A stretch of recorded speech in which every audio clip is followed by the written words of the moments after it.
Hello class 11th students. आज हम लोग हॉर्नबिल में एक पोएम है जिसका नाम है अ फोटोग्राफ, इसको पढ़ेंगे।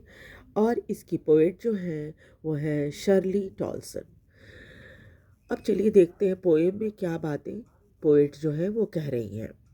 The cardboard shows me how it was when the two girls cousin went paddling.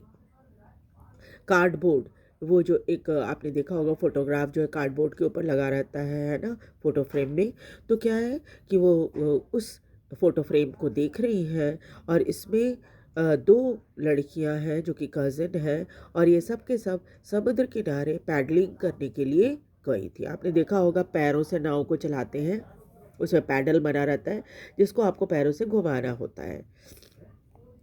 Each one holding one of my mother's hand, और दोनों जो कज़न हैं, दोनों बहनें, वो पोइट की माँ के हाथ को पकड़ी हुई हैं, दोनों हाथ दोनों तरफ से। And the big girl some 12 years, और जो उसमें से सबसे बड़ी लड़की दिख रही है उसकी उम्र 12 वर्ष की है, और सो उसके आसपास की होगी, 12 वर्ष और उसके आसपास। All three stood still to smile through their hair at the uncle with the camera. और तीनों लड़कियां जो हैं वो खड़ी हो जाती हैं अपनी फ़ोटोग्राफ खिंचवाने के लिए, जो कि उसके उनके अंकल हैं, वो कैमरा लेकर खड़े हैं और वो फ़ोटो खींच रहे हैं। A sweet face my mother's, poet को लगता है कि उनकी माँ का चेहरा बहुत स्वीट है। And that was before I was born, ये फ़ोटो उनकी माँ की तब की है जब पोइट का जन्म भी नहीं हुआ था। यानी कि जब पोइट की माँ जो थी वो 12 वर्ष की थी, यानी उस समय तो पोइट का जन्म नहीं हुआ होगा, तो ये फ़ोटो उस समय का है। And the sea which appears to have change less, और वो कंपेयर करती हैं जीवन में कितनी जल्दी कितना बदलाव आ जाता है ना। और तब से लेके अब तक में समुद्र में कोई खास बदलाव नहीं आया है। appears to have change less, समुद्र जो है वो बहुत थोड़ा ही बदला होगा। Was their terribly transient feet, और अब भी वो क्या है, इनके पैरों के पास से वैसे ही गुजर रहा है जैसे पहले गुजरता था। और साथ ही साथ क्या था कि वो जीवन के बदलाव को दिखाता है। जीवन जो है लहरों की तरह आता जाता रहता है।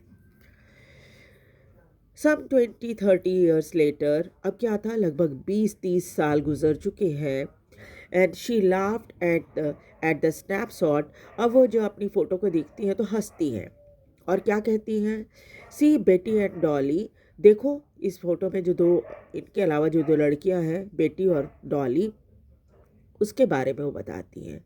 And she would say and look how they dressed us for the beach, और देखो जब बीच पे जाना था तो हम लोगों ने कैसे हमें कपड़े पहनाए गए थे। द सी हॉलीडे, और वो दिन क्या था, सी हॉलीडे का था।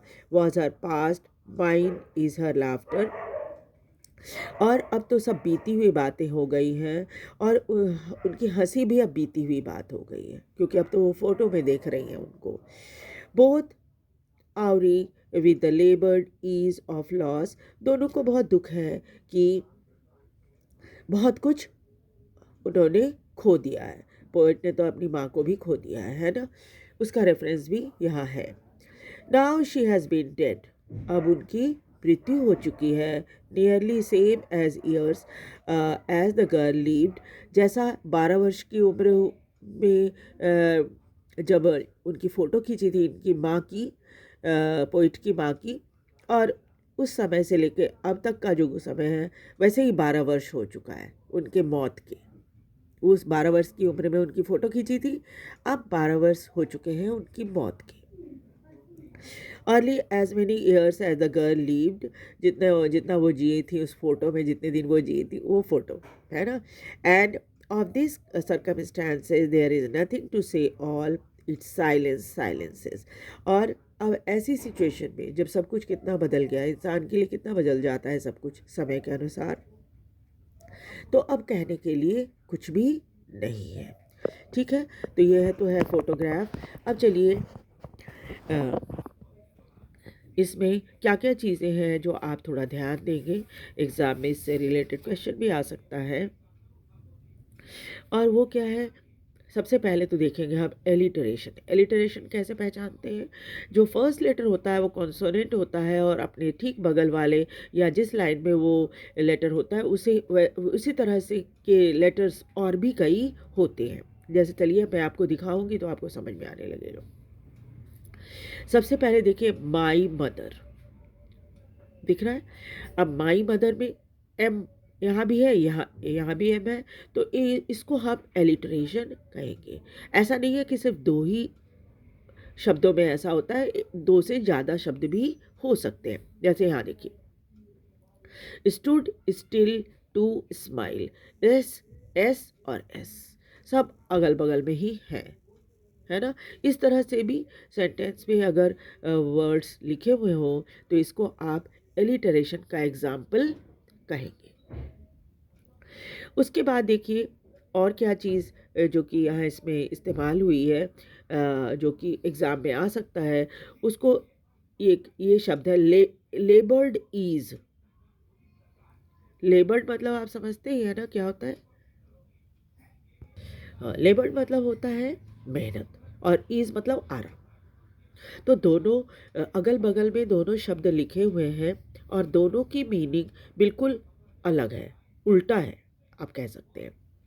तो इस तरह का अगर आप कि सेंटेंस आए जिसमें इस तरह से शब्द लिखे हों तो इसको ऑक्सीमोरन का एग्जाम्पल कहा जाता है। ऑक्सीमोरन जिसमें क्या होता है, दो बिल्कुल अपोजिट मीनिंग वाले वर्ड्स इस्तेमाल होते हैं बिल्कुल अगल बगल में, जैसे यहाँ लेबर्ड ईज लिखा हुआ है।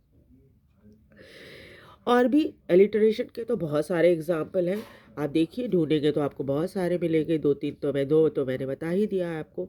और भी देखिए कहाँ कहाँ पर है, जो कि साइलेंस साइलेंस है ना, ये भी। और उसके बाद और भी है, देखिए कहीं कहीं टेरिबली ट्रांजिएंट, ये सभी टी है ना। तो ये सब एलिटरेशन के एग्जाम्पल हैं। और ऑक्सीमोरन का तो बस एक ही एग्जाम्पल है, लेबर्ड ईज। ठीक है, तो मुझे लगता है कि आपको ये पोएम ज़रूर बहुत अच्छी तरह समझ में आ गया होगा। और नहीं तो फिर आप 2-3 बार इस वीडियो को चला कर देखेंगे तो आपको इसकी पूरी पोएम की मीनिंग समझ में आ जाएगी। और आपको ये वीडियो कैसा लगा, इसको आप देखिए, लाइक और सब्सक्राइब भी ज़रूर कीजिए और कमेंट करके मुझे बताइए कि आपको ये पोएम समझ में आ गया है ना। मैं उम्मीद करती हूँ जल्दी ही आप कुछ न कुछ मुझे बताएंगे इसके बारे में। Thank you very much.